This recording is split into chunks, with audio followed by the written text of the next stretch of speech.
Hello दोस्तों, मैं हूं आपका होस्ट संतोष विनोद कुमार कुशवाहा और आज के इस वीडियो में हम द बेबी सीजन 1 के एपिसोड नंबर 2 की कहानी को आपके सामने पेश करने वाले हैं। तो इस एपिसोड की कहानी की शुरुआत एक फ्लैशबैक सीन से शुरू होती, जहां पे हम उसी लेडी को देखते जिसे हमने पिछले एपिसोड में बेबी से डर या चट्टान से गिर मरते हुए देखा था। और जब वो लोग अपनी दुकान को बंद कर रहे होते हैं तो एक लेडी उनसे कुकी ऑर्डर करती और उसी बच्चे को लेकर पहुंच जाती है जिसकी वजह से लिडिया की मौत हुई थी। और जब लिडिया उनका ऑर्डर उन्हें सर्व करती है तो वो लेडी उसका हाथ पकड़ती उसे यहाँ से ना जाने को बोलती, लेकिन लिडिया उसे ये बताकर चली जाती है कि उसे जल्द से जल्द किचन को बंद करना है। और जब वो बेबी को घूरने के बाद और उससे डरते हुए जब कुकी को खाती है तो उसके गले में कुकी का टुकड़ा अटक जाता है।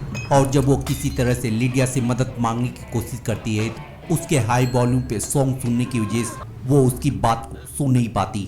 और जब वो किचन के काम को खत्म करने के बाद बाहर निकलती है तो वो औरत वहाँ पे मरी पड़ी होती है। और लिडिया इस नज़ारे को देखने के बाद और बेबी के मुस्कान के साथ ही हमें ये पता चल जाता है कि आखिर लिडिया के पास ये बेबी कहाँ से आया है। और फिर ये कहानी पास से प्रेजेंट पे आती नताशा और बेबी पे शिफ्ट हो जाती और नताशा के हाथ में चाकू देखने की वजह से हम ये समझ जाते हैं कि बेबी के यहाँ पे दस्तक देने की वजह से या पिछले एपिसोड के कारनामे की वजह से वो उससे बहुत ज़्यादा डरी हुई है। और जब उसकी दोस्त उससे मिलने के लिए उसके घर पे आती है तो बेबी को नीचे पड़े हुए देख वो उससे यही पूछती है कि आखिर ये बच्चा नीचे क्यों पड़ा हुआ है।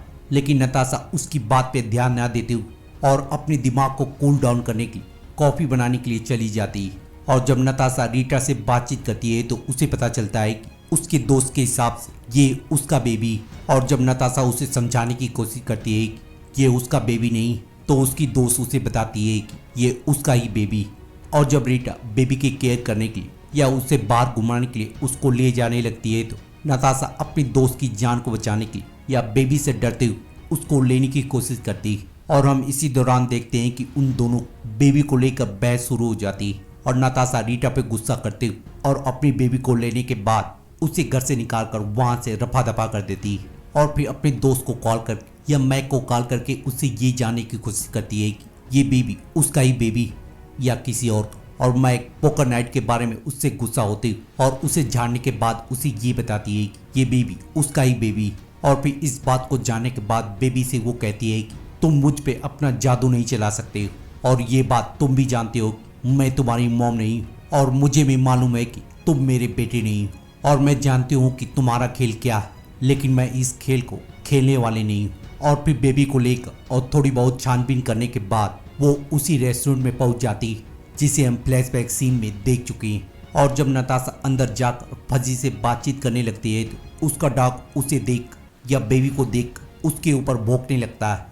और फिर फजी अपने कुत्ते को शांत करने के लिए या उनसे दूर करने के लिए एक बॉल को फेंकने से पहले उन्हें ये बताता है कि उसका डॉगी बच्चों से बहुत ज़्यादा प्यार करता है। और उसके जाने के बाद उसे ये बताता है कि उसके बेबी ने पोटी कर दी। और जब नताशा बहाना बनाकर और डायपर ना होने की वजह से उसकी पोटी को साफ करने से मना करती है, वहाँ पे एक लेडी आकर उसे डायपर दे देती है। और नताशा को ना चाहते हुए भी और बेबी का डायपर बदलने के लिए उसे लेकर बाथरूम के अंदर जाना पड़ता है। और जब वो एक अच्छी मॉम बनती और अपनी बेबी का डायपर बदलने की कोशिश करती है तो उस डायपर में पोटी लगने की वजह से या उस नज़ारे को देखने की वजह से उसकी हालत ख़राब होने लगती है। और फिर उस पर गुस्सा करते हुए और अपनी इस सिचुएशन से परेशान होते हुए और बेबी को देखते हुए सेंटी होने लगती है। और जब फजी उसे देखने के लिए आता है तो वो उसके हालात को देख या उसके परेशान होने की वजह से वो उसकी मदद करते हुए उस बेबी का डायपर बदलता है। और फिर वो लिडिया के बारे में बातचीत करती हुई या उस हादसे का जिक्र करते हुए उसे बताता है कि एक कस्टमर को चोक होने की वजह से उसकी मौत हो गई थी। और लिडिया उस हादसे के बाद ना ही वो किसी का फ़ोन उठाती थी, ना ही किसी से बात करती थी और ना ही उस हादसे के बाद कभी भी शॉप पे आई थी। और वो अब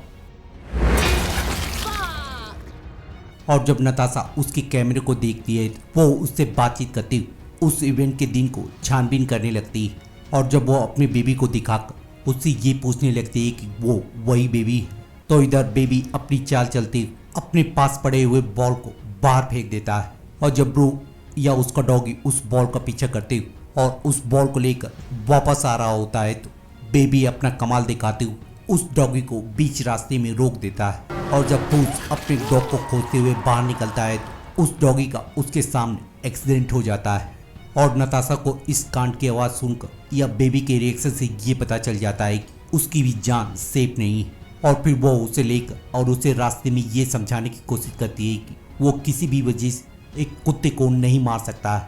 और फिर अपने घर में जाने के बाद और उसे एक कमरे में अकेला रखने के बाद जब वो अपने कमरे में अपने आप को कूल डाउन कर रही होती है तो बेबी उसके सामने दस्तक देती हुई उसे बुरी तरह से डरा देता है। और जब वो फिर से इसी काम को करते और उसे अपने आप से दूर रख जब अपने आप को समझा रही होती है कि वो एक बेबी, तभी बेबी रोने लगता है। और फिर नताशा थोड़ी देर उसकी रोने की आवाज़ सुनने के बाद और अपने आप को कूल डाउन करने के बाद अपने हाथों का जादू चलाते उसकी और अपनी पेट पूजा करवाती है। और जब वो उस बेबी के साथ क्वालिटी टाइम बिता रही होती है तो तभी कोई उसके दरवाजे को नॉक करते और उसके दरवाजे से एक लिफाफा डाल जाता है। और जब लिफाफे में पड़े हुए थंब ड्राइव को चेक करती है तो उसे वो बेबी बहुत सारे औरतों के साथ और उसके साथ भी नजर आता है। और जैसे उसे बेबी मामा पुकारता है या इस सच्चाई को जानने के बाद कि ये बेबी बहुत सारे औरतों के साथ रह चुका है लेकिन उसकी एज कभी भी बदली नहीं, तो नताशा इस चीज़ से घबराकर और उससे छुटकारा पाने के लिए उसे एक सुनसान खेत में ले जाकर उसे वहाँ पे छोड़ देती है। और जब वो उसे छोड़कर जा रही होती है तो उस बेबी के रोने की वजह से या उससे दूर होने की वजह से उसे अपनी गलती का एहसास होता है। और फिर अपने कदम को वापस खींचते और थोड़ा बहुत स्ट्रगल करने के बाद वो उस बेबी को ढूंढ लेती और जैसे ही उस बेबी को लेकर कार में बैठती मिस ईव उसे डराने से पहले ये बताती है कि उसे इस बेबी को लेकर उन दोनों को बात करनी होगी। और फिर मिस ईव के नज़ारे के साथ ये एपिसोड वहीं पे खत्म हो जाता है। तो मिलते हैं किसी और वीडियो में किसी और टीवी सीरीज या मूवी को एक्सप्लेन करते हुए, तब तक के लिए शुक्रिया।